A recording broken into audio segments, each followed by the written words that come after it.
In this video, I'm gonna be showing you how to delete an Instagram photo from multiple photo posts. Go to your Instagram and go to your profile and then open the post which post contains multiple photos. So as you can see, this photo has total 5 photos.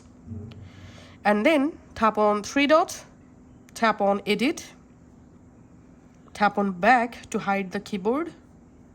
And now you have to slide to the left or right side to find out the exact photo, which photo you want to delete from the specific post. And then just tap on this little delete icon here. And we can see the delete option. So just tap on delete and the specific photo will be removed from the post. That's how you can go ahead and delete multiple photos from the post. Then tap on done. And your post will be save. And now we can see this post have only 3 photos. Thanks for watching.